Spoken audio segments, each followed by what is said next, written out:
അസ്സലാമു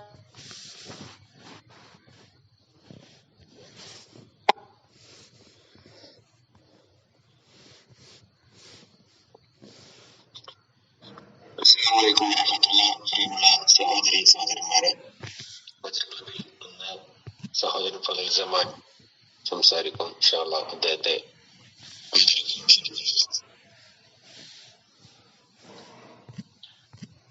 അൽഹംദുലില്ലാഹ് റബ്ബിൽ ആലമീൻ അഫ്ളലു സ്വലാത്തു വ അത്തമ്മു തസ്ലീമു അലാ സയ്യിദിനാ മുഹമ്മദ് വഅലാ ആലിഹി വസഹ്ബിഹി അജ്മഈൻ. അമ്മാ ബഅദ്. പ്രിയപ്പെട്ട വിശ്വാസിനികളെ, അസ്സലാമു അലൈക്കും വറഹ്മത്തുള്ളാഹി തആല വബറകാതുഹു. ഖുർആനോടുള്ള വിശ്വാസിയുടെ ഒരു സമീപനം എങ്ങനെ ആയിരിക്കണം എന്നുള്ളത് സൂചിപ്പിക്കുന്ന ഒരു ഹദീസ് നിങ്ങളുടെ മുമ്പിൽ കൊണ്ടുവരണമെന്നാണ് ഞാൻ ആഗ്രഹിക്കുന്നത്. അതിനു മുമ്പായിട്ട് ഒരു പ്രാർത്ഥനയെ കുറിച്ചുള്ള ഒരു ചെറിയ സൂചന കൂടി നൽകാം. ഒരു വിശ്വാസി എന്ന അർത്ഥത്തിൽ വർഷത്തിൽ ഒരു മാസം പൂർണ്ണാർത്ഥത്തില് നിർബന്ധിതരായിക്കൊണ്ട് അല്ലെങ്കിൽ താല്പര്യപൂർവം നമ്മൾ പ്രാർത്ഥിച്ചുകൊണ്ടിരിക്കുന്ന ഒരു പ്രാർത്ഥനയുണ്ട്. പിന്നെ അള്ളാഹുവിനോട് അധികം അങ്ങേയറ്റം ആത്മബന്ധമുള്ള, ഖുർആനോട് അങ്ങേയറ്റം ആത്മബന്ധമുള്ള വ്യക്തികൾ ഈ പ്രാർത്ഥന കൂടുതൽ പ്രാർത്ഥിക്കും. അതേതാന്ന് വെച്ചാല്, അല്ലാഹുമ്മ ജഅലിൽ ഖുർആന റബീഅ ഖുലൂബിന വജലാഅ സുദൂരിന വനൂറൻ വവഫ. പരമകാരുണികനും കരുണാനിധിയുമായ റബ്ബേ, ഞങ്ങളുടെ ഹൃദയങ്ങളെ നീ ഖുർആന് കൊണ്ട് വസന്തമുള്ളതാക്കി തീർക്കണേ. അതേപോലെ തന്നെ പ്രകാശപൂരിതവും അങ്ങേയറ്റം മഹത്വവൽക്കരിക്കണേ. ഖുർആന് കൊണ്ട് ഇതെല്ലാം നമ്മുടെ ഹൃദയത്തെ ചെയ്തു വെക്കാൻ വേണ്ടിയിട്ട് റബ്ബ് സുബ്ഹാനഹു വതആലയോട് നമ്മൾ പ്രാർത്ഥിക്കും. ഇത് യഥാർത്ഥത്തിൽ ഖുർആനോടുള്ള ഒരു ആത്മബന്ധത്തിൽ നിന്ന് ഉണ്ടാവുന്ന ഒരു പ്രാർത്ഥനയാണ്. ഈ പ്രാർത്ഥനയോട് യഥാർത്ഥത്തിൽ വിശ്വാസി നീതി പാലിക്കുന്നുണ്ടോ എന്നുള്ളതാണ് ചോദിക്കാനുള്ള ഒന്നാമത്തെ ചോദ്യം.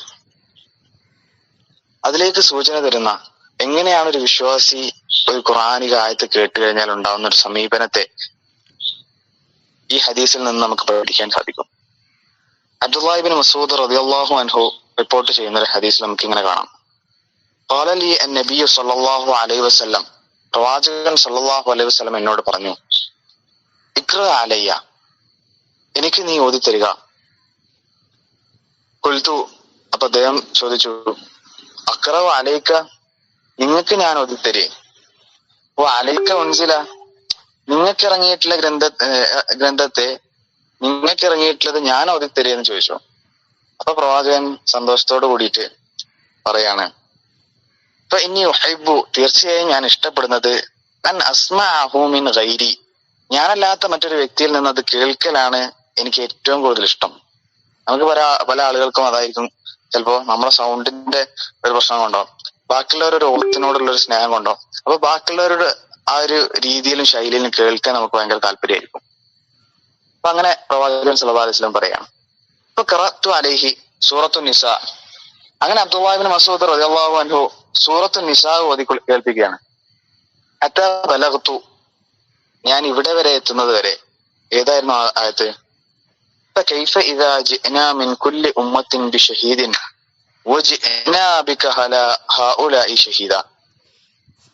പ്രവാചകൻ സല്ലല്ലാഹു അലൈഹി വസല്ലമ ഓരോ ആയത്തിനെയും അതിന്റെ ഇമാജിനറിയിൽ കൊണ്ടുവന്നിട്ട് കൃത്യമായി ആ ആയത്തുകൾ എങ്ങനെയാണ് പോകുന്നത് എന്നുള്ളത് വെച്ചുകൊണ്ട് ഖിയാമത്ത് നാളിൽ എല്ലാ പ്രവാചകന്മാരെയും അവരുടെ ഉമ്മത്തിന്റെ മുമ്പിലായി പ്രതിനിധിയായിക്കൊണ്ട് വെക്കുന്ന സാഹചര്യത്തിൽ ഈ വലിയ അവസാന ഖിയാമത്ത് നാൾ വരെയുള്ള മുഴുവൻ സമുദായത്തെയും വെച്ചുകൊണ്ട് അതിന്റെ പ്രതിനിധിയായി, അതിന്റെ ഷാഹിദായിക്കൊണ്ട്, അതിന്റെ സാക്ഷിയായിക്കൊണ്ട് നിന്നെയും ഞാൻ വെക്കും എന്ന് റബ്ബ് സുബ്ഹാനഹു വതആല പറയുന്ന സാഹചര്യത്തിൽ പ്രവാചകൻ സല്ലല്ലാഹു അലൈഹി വസല്ലം പറയുകയാണ്, അംസിക്, അബ്ദുല്ലാഹി ഇബ്നു മസ്ഊദ്, നീ നിർത്തണം, അവിടെ നിർത്തണം, എനിക്ക് ഇനി ഒരു പടി മുന്നോട്ട് പോകാൻ കഴിയില്ല.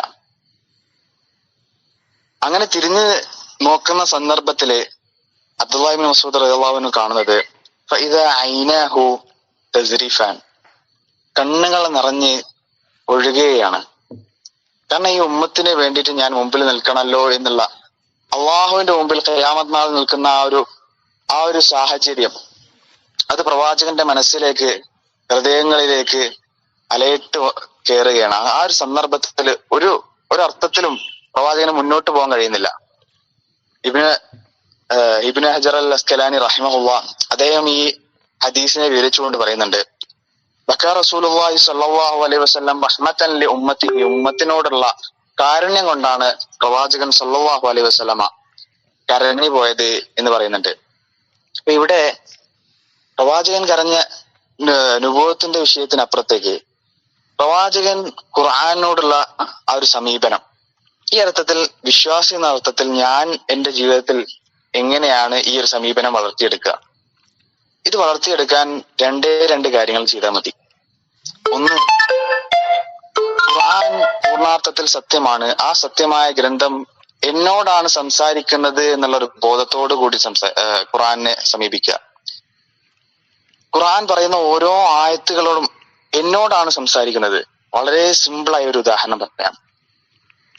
ഞാനും നിങ്ങളും വളരെ അങ്ങേയറ്റം ബുദ്ധിമുട്ടുള്ള ഏറ്റവും ടഫ് സ്റ്റേജില്, ജീവിതത്തിന്റെ ഒരു സ്റ്റേജിൽ നിൽക്കുന്ന സാഹചര്യത്തില് നമുക്ക് മുമ്പിൽ ഒരു വഴിയും കാണുന്നില്ല.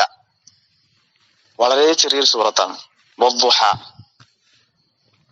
എല്ലാ ഇരുട്ട് മൂടിയ സന്ദർഭത്തിലും ഈ ഒരു സൂറത്ത് ഓതി കഴിഞ്ഞാല് നമ്മുടെ ഹൃദയം കുറച്ച് ശാന്തമാവും. വദ്ദുഹ വല്ലൈലി ഇദാ സജ, തീർച്ചയായും ളുഹയാണ് സത്യം.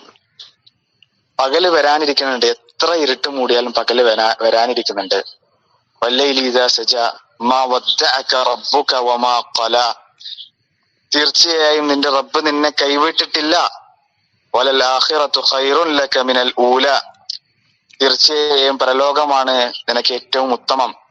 വലസൗഫ യുഅതീക റബ്ബുക ഫതർദാ, റബ്ബ് സുബ്ഹാനഹു വ തആല നിനക്ക് നൽകുന്ന സന്ദർഭത്തിൽ നിനക്ക് തൃപ്തിയാകും. എന്ത് നൽകുന്നു പറയുന്നില്ല, എപ്പോഴാണ് നിനക്ക് തൃപ്തിയാവുക അത്രയും നൽകും എന്ന് റബ്ബ് സുബ്ഹാനഹു വ തആല പറയാണ്. ഈ ആയത്തുകള് ഈ ഒരു സന്ദർഭത്തിൽ നമ്മൾ കേട്ട് കഴിഞ്ഞാൽ നമ്മുടെ ഹൃദയത്തിന് കിട്ടുന്ന ഒരു മനഃശാന്തിയുണ്ട്. ഇത് എപ്പോഴാ കിട്ടുന്ന വെച്ച് കഴിഞ്ഞാല് നമ്മൾ ഖുർആൻ നമ്മോട് സംസാരിക്കുകയാണ്. ഈ ഒരു സാഹചര്യത്തിലും ഖുർആൻ എന്നോട് സംസാരിക്കുകയാണെന്നുള്ള ഒരു ബോധത്തോട് കൂടിയിട്ട് ഖുർആനെ സമീപിച്ചു കഴിഞ്ഞാൽ വളരെ കൃത്യമായിട്ട് നമുക്ക് ആ ബന്ധത്തോട് കൂടിയിട്ട് ആ ഒരു കണ്ണുനീര് നമ്മുടെ കണ്ണിൽ നിന്നും വരും. ഞാൻ അവസാനമായിട്ട് ചോദിക്കുകയാണ്, ഞാനും നിങ്ങളും ഖുർആൻ ഡെയിലി ഓതുന്ന ആളുകളാണല്ലോ. 10 പേജെങ്കിലും വെച്ച് ചെറിയൊരു രീതിയിൽ നമ്മളൊരു മുൻകഴിഞ്ഞൊരു ആൾക്കാരുടെ ഒരു സമീപനം വെച്ച് ആ ഒരു രീതിയാണ് നമ്മൾ ഓടുന്നത്, സുബൈക്ക് അല്ലെങ്കിൽ മഗ്‌രിബിന്റെ ശേഷം. അപ്പൊ അങ്ങനെയെങ്കിലും ഓതുന്ന ആളുകളാണ് നമ്മൾ അവസാനം ഖുർആൻ ഓതിയിട്ട് കരഞ്ഞത് എപ്പോഴാണ്? ഖുർആൻ ഓതുമ്പോ നമുക്ക് സങ്കടം വരാറില്ലേ? അതൊരു പതിവായി മാറി അതങ്ങനെ അതിന്റെ ഒഴുക്കിൽ ഇങ്ങനെ പോകേണ്ടതാണോ? അതിനോടൊരു ആത്മബന്ധം ആവശ്യമില്ലേ? നമ്മൾ ടിന്റുമോന്റെ മാതിരിയാണോ? പക്ഷെ പകുതി റബ്ബ് ചെയ്യും പകുതി ഞാനും ചെയ്യും എന്നുള്ള, അതിൽ ഞാൻ ചെയ്തിട്ടില്ലെങ്കിലും റബ്ബ് പകുതി ചെയ്യുമല്ലോ എന്നുള്ളൊരു അങ്ങനെ ഒരു തീരുമാനത്തിലാണോ? ഇത് ഞാനും നിങ്ങളും യഥാർത്ഥത്തില് നമ്മോട് തന്നെ ചോദിച്ച് നമ്മോട് തന്നെ വിലയിരുത്തേണ്ട ഒരു കാര്യമാണ്. അങ്ങനെ വിലയിരുത്തുമ്പോൾ ഖുർആനിലെ ഓരോ ആയത്തുകള് ഏതൊരു സാഹചര്യത്തിൽ കേൾക്കുമ്പോഴും നമ്മുടെ ഹൃദയങ്ങള് ശാന്തമാവാൻ തുടങ്ങും. അതുകൊണ്ടാണ് ഖുർആൻ തന്നെ പറഞ്ഞത്, ഇന്നമൽ മുഅ്മിനൂന, തീർച്ചയായും വിശ്വാസികൾ, അല്ലദീന ഇദാ ദുക്കിറല്ലാഹ്, അള്ളാഹുവിനെ കുറിച്ച് ഓർമ്മപ്പെടുത്തിയാല് വജിലത് ഖുലൂബുഹും, അവരുടെ ഹൃദയം വിറച്ചു പോകും. വഇദാ തുലിയത് അലൈഹിം ആയാതുഹു, ആയത്തുകൾ എങ്ങാനും ഓതി കേൾപ്പിക്കപ്പെട്ടു കഴിഞ്ഞാൽ സാദത്തുഹും ഈമാന, അവരുടെ ഈമാൻ, അവരുടെ വിശ്വാസം അത് വർദ്ധിച്ചുകൊണ്ടേയിരിക്കും. നമ്മള് ഖുർആൻ ഓതുമ്പോ നമ്മുടെ ഈമാൻ വർദ്ധിച്ചുകൊണ്ടേയിരിക്കുന്നുണ്ടോ? നമ്മുടെ ഈമാൻ വർദ്ധിക്കാൻ നമ്മൾ ഇനി എന്താണ് ചെയ്യേണ്ടത് എന്നുള്ളൊരു തീരുമാനമെടുക്കലാണ് യഥാർത്ഥത്തിൽ ഏറ്റവും പ്രധാനപ്പെട്ടത്.